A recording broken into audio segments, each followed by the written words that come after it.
us and created us as well, and created us with free will, intellect, faculty of knowing right from wrong, good from bad, and so on. And for a reason. Not that we are here, we live, and then we die, and that's it. But purpose of our life is to then continue a life forever, either in a place of happiness and joy and bliss and tranquility we call paradise. I'm coming back. I'm going to link bone cancer with this question. It's important to understand. I haven't forgotten what you said. So, or we go to a place of eternal suffering and pain and misery and so on and so forth, right? Because of free will. Free will entails that some people will exercise it responsibly, wisely and justly and fairly, and other people will not. So they need to be accounted for, and their accountability will be in a punishment, and those who are good, they will be rewarded with good. So, where does all this come in terms of bone cancer, malaria, tsunami, and earthquakes, and the things that you can bring in this question? It's all about God is saying, look, this life is actually a test. And within that test, you have to demonstrate to yourself whether you are worthy and deserving to go to those two places. And for this test, to make it into a real test, there will be some loss of life and wealth and properties and so on and so forth, in which God will test us. God will test us even with, for example, laws and regulation to see whether are you really a believer and submitted to Him. For example, Muslim men cannot wear gold or wear silk. Now, people like have dogs as pets. People, in fact, some people like gold and silk and so on and so forth. But Muslim men are prohibited from it. So this is a layer of test in which are you really going to submit to the God and saying, okay, God, you have created me, given me life, and given me certain purpose in this life, and said, these are the do's and don'ts. And if you fulfill these do's and don'ts, then this is the reward or punishment system awaits you. So part of this is this challenges in life in which we are said, don't do this. As you said, don't drink alcohol, for example. And in fact, just to come back on the side point, I'll come back to bone cancer. Remind me if I forget, right, please, yeah? Please remind me if I forget about bone cancer. About alcohol, when God prohibits us from something, it's actually good for us. God, out of all dietary stuff, what we can eat and drink, He only prohibits only a few things. All the rest of the things are okay. Okay, you can have it. Few things He prohibits, and He tells us things which are not good for us, not pure, not good for us, He prohibited from. For example, alcohol, the chemical poison that we're supposed to drink, ethanol. Delicious beverage. Yeah. What it does, it actually impairs your judgment. And if I want to give some statistics from UK, the most of the domestic violence happens under the influence of alcohol. The people, I work in a hospital, so now you realize why I'm talking about these statistics. In A&E, domestic violence, people come because they're under the influence of alcohol. Yeah. So alcohol has a lot of problem causing. Yeah, of course, yeah. It might give you certain immediate pleasure, doesn't it? Alcohol you drink, it makes you, and it gives you something like, because you forget about it, because of what's happened, that it does.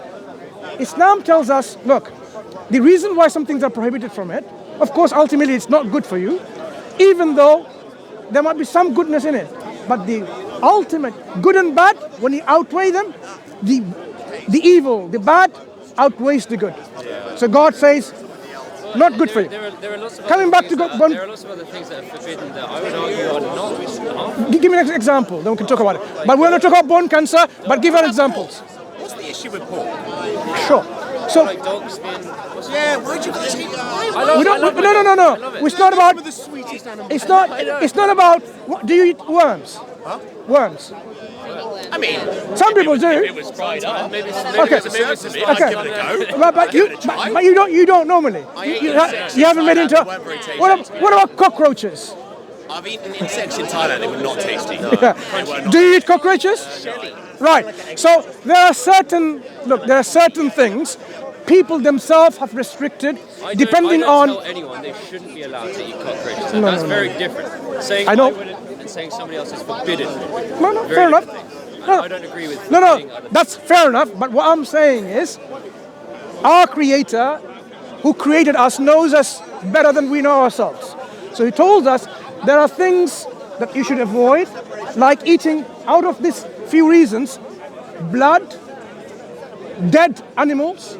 Yeah. So animals that has claws and so on and so forth, right? And of course that includes pork, pig or pork, whatever you call it. So you can see Claws. animals that has claws. cloven hoof. Yeah. So Cows have a cloven hoof. no, they don't have claws. Oh, you haven't seen a cow? I mean, I know that they have a full hoof, and I guess what is it? The split? Is it the split that you have in a pig Yeah, he's talking versus about a No. Pig is not because of claws. I am saying the categories that the Creator's given us prohibitions of. They seem kind of Can we talk about this one? Jews, they don't eat prawns and shellfish. Sure. So let's talk about this. Why the Shia Look. Muslim don't eat rabbits? Fair enough. It does seem a little bit like Yeah. this animal. That's it. You know what I mean? Like- Yeah. I will answer if you are listening. Yeah. So the dietary prohibition comes from the all-wise God who knows what is better for us and what's not. So the Okay. rabbit is not good.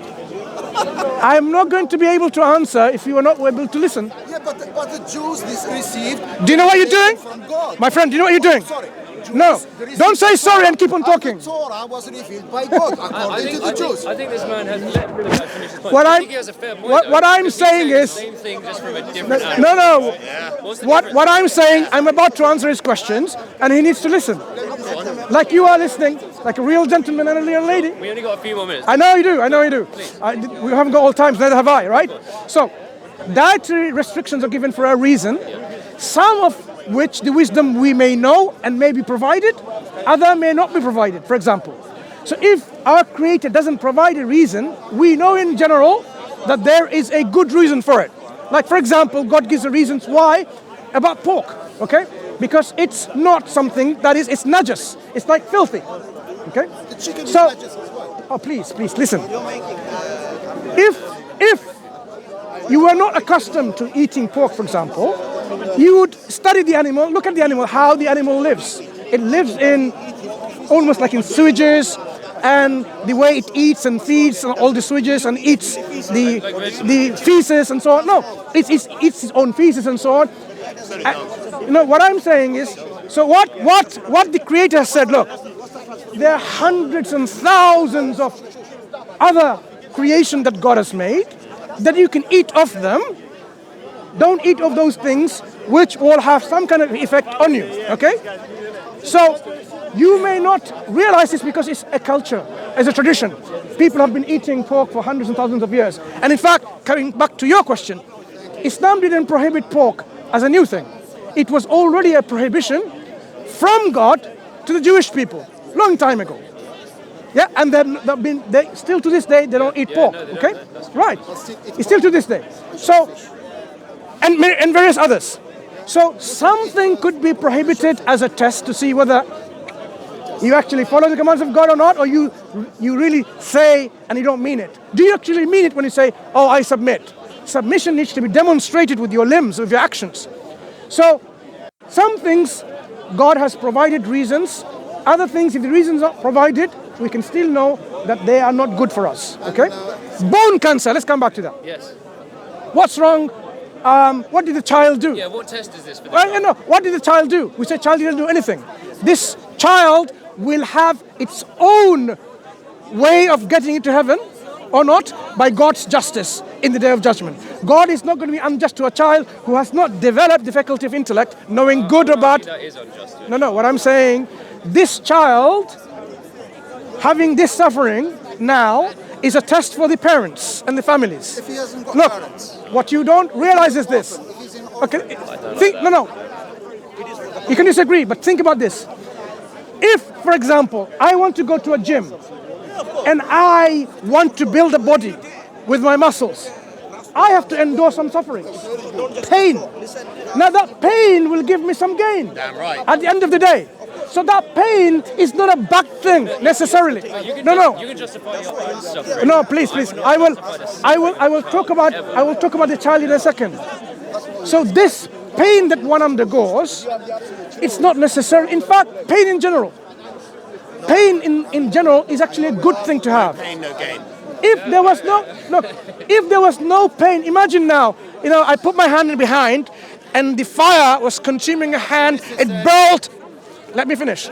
And my hand is all burnt up to the shoulder. I didn't realize it because I had no pain. It would be bad for me.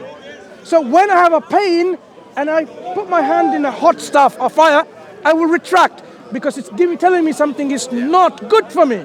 So pain is good for me, right? Yeah. Right. A child, when it suffers, it's not good for the child. I agree with you. But what am I saying is this: that child, for that, you're not really like a gentleman like them. Try to be a gentleman like them. Yeah? Try to be a gentleman like them. Okay, look, I'm not being racist, but I'm being vocally straight and blunt. Try to be a gentleman like them. So, I am saying try to be a gentleman like them. So let me continue. The child, because you might say so, because you're not white like them. I don't say nothing. Okay, see you later then. Thank you. See you later. Then let me continue because they haven't got much time. The child, what I'm saying is, the amount of pain that child endures here will be nothing compared to the joy of paradise God is going to give them. Like this example. The people will be, this is a demonstration, our Prophet said that. Someone said, look, you've suffered all this in this world, right? You've seen the good and the bad and so on. God will dip them for a moment in paradise and bring them back. And God will ask them, did you feel any suffering? You know what they will say? One dip on heaven in paradise, they will say, we never experienced any suffering. Never. Because that's the intensity and the quality of happiness, joy and bliss that awaits in heaven. So those people who will undergo suffering in this life, when they go to heaven, they will forget all of that. There's a lot of trust in this thing. It's all just over there. No. You can't go there. This no is. No one else can check and come back to you. My friend. Over there, it's all going to be sweet. Don't worry. No. Let's go there. No, my friend. This is I'll come back and drop you a this. No. What I'm saying is, this is what we believe in the justice of God. But in terms of why we believe is where the evidence comes in. You can't just believe because this guy in Speaker's Corner who talked about, in the conversation about your grandfather suddenly says believe in it. You can't believe in like that. You have to believe based on what makes sense to you and what evidence is satisfactory to you. So that's why we say, when we as Muslims talk about this belief, we say, look, God has sent from His mercy and justice a scripture, a book of guidance, along with raising a prophet, a messenger, to convey this guidance in a way that people could understand and appreciate. So last prophet, being the last prophet and messenger, his name is Muhammad, upon him be peace, sallallahu alayhi wasallam, and he brought the Quran. This Quran not only is a guidance, but a proof and evidence for its own guidance. That's what we are after, because if a book simply claims it's from God, why should I believe in it? Imagine the author of Harry Potter wrote, Harry Potter is from God. I wouldn't believe in it. Listen, So- I appreciate you making your point, my man. Thank you so much for your time. Anyway, it was lovely talking to you. Lovely talking to you as well. Nice talking to you. Perhaps we can talk again another time. Do you have a copy of the Quran? Have you ever read the Quran? No, we don't. I have one. I have read some of it. No, I have one. I can give it to you. Can I give another one? Because we could Thank not. you very much, my friend. Thank you for your time. You take care. Yes, thank you. I want to give you a copy. What I'm saying is, because we haven't talked about the proof and evidence for the Quran, let the Quran speak for itself. What's the evidence is in there? Thank you. All the best. Take care. What's Islam's view of heaven? Islam's view of heaven is you will get whatever you wish and you desire. وَلَهُمْ فِيهَا مَا يَشَاءُونَ لَهُمْ فِيهَا مَا يَشَاءُونَ وَلَهُم مَا يَدَّعُونَ. Something like this in the Quran. I've forgotten the ayah. Whatever you wish will be provided, and whatever you seek for, you ask for, will be provided. That means it's a reward system for your desires, and it will be provided for you, and you would not want to come away from it. You would not want to be, you will be content and will satisfied. You would not like to come back to earth, like just. You will be content and satisfied. Yeah. That's heaven. And that's why it's so attractive.